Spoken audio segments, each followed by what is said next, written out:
한 나라의 통화가 기축통화가 되려 하면 무역전쟁이 일어날 것이고 환율전쟁으로 확대된 후 전쟁으로 확산될 것이다. 무역 갈등만은 각국을 초월한 화폐를 써야 한다. 약 100년 전 세계전쟁 후 모인 회의에서 현대화폐경제학 이론의 기준을 만든 케인즈의 발언이었습니다. 2024년 5월 10일 금요일 누워먹는 세계 경제 소식 7개 시작합니다. 미국 탐욕공포지수는 44로 상승하였습니다. 코인 탐욕공포지수는 66으로 상승하였습니다. 1. 트럼프 석유회사의 환경규제 폐기 약속하며 10억 달러 요구. 트럼프가 미국의 주요 석유회사 경영자들을 만나 바이든 행정부의 환경규제 폐기를 약속하며 자신의 재선을 위해 10억 달러 약 1조 3천억 원의 선거자금을 요청했다고 워싱턴 포스트가 보도하였습니다.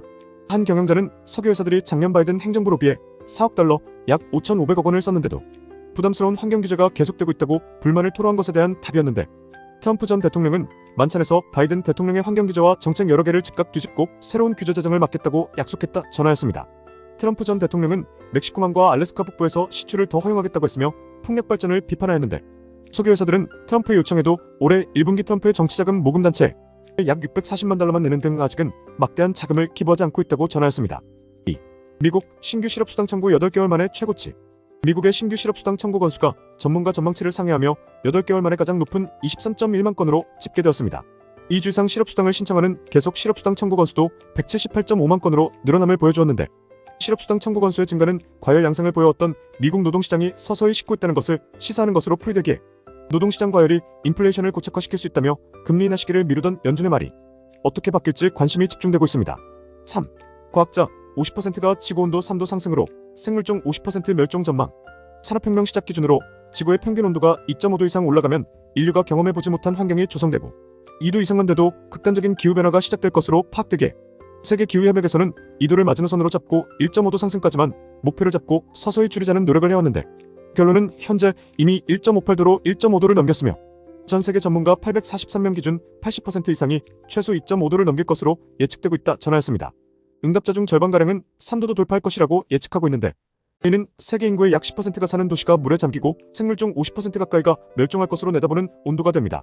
IPCC 저자인 그레타 패클 호주 태즈메니아대 교수는 각국 정부는 극단적인 기후 사건 이후 또 다른 극단적 기후 사건에 압도될 것이며 식량 생산도 중단될 것이다며 말하였는데, 응답자의 약 75%는 기후 대응 실패 원인으로 정치적 의지 부족을 꼽으며 인류가 이미 기후위기에 대응할 수 있는 기술을 갖고 있으면서도 더 많은 부를 축적하기 위해 녹색 전환에 실패하고 있다고 지적하였습니다. 4.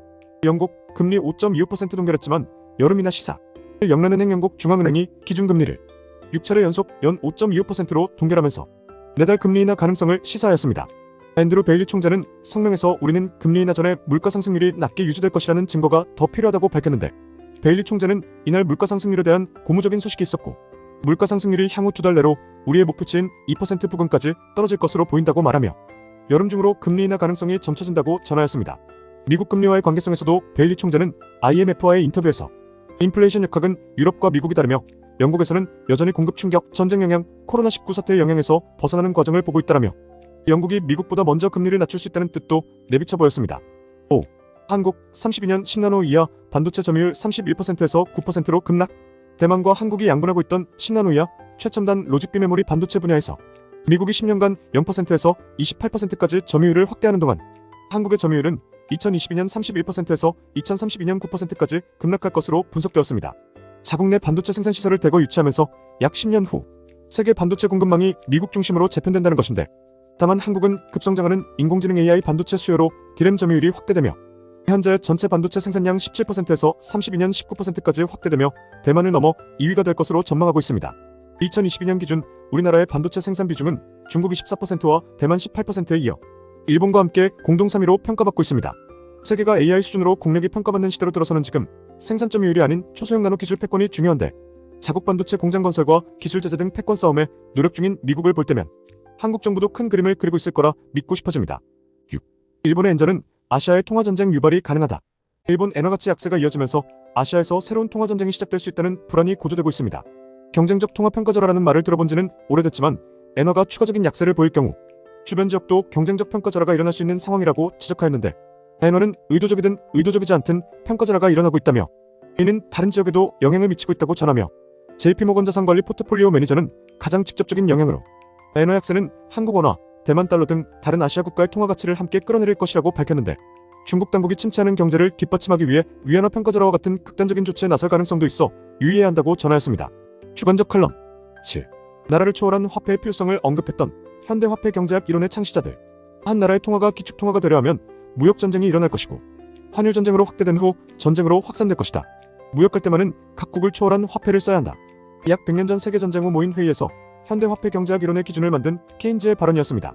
다만 미국은 이 의견을 묵살하고 자국화폐를 기축통화로 승격시키기 위해 노력하였고 지금에 와서는 경제학에서 벗어난 행동을 중간중간 하면서도 큰 위기가 올 때면 경제학 이론을 목표로 내세우는 우스운 일을 반복하고 있는데 당시 미국이 이론을 따랐다 해도 정답이었을지는 아무도 모르지만 많은 경제학자들이 세계의 화폐를 바랬지만 못 이뤄냈던 것이 미래의 비트코인이 됐든 무엇이 되었든 인류 화폐가 어떻게 흘러갈지 변화 속엔 돈이 있듯 공부하시며 성공적인 투자가 되셨으면 좋겠습니다. 오늘의 한 줄. 일본의 엔저 지속은 아시아의 증시 기준을 한 단계 아래로 낮출 수 있지만 최근 중국 시장이 살아나는 지표를 보여주며 여러 의견이 나오고 있는 중입니다.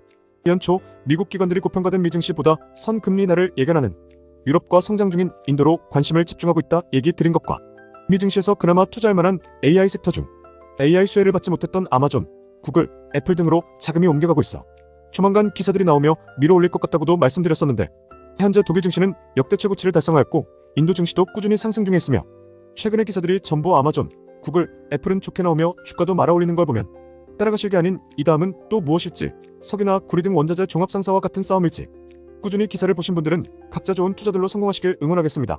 매일 누워먹는 경제 소식을 듣고 싶으시다면 구독, 좋아요 부탁드리겠습니다. 감사합니다.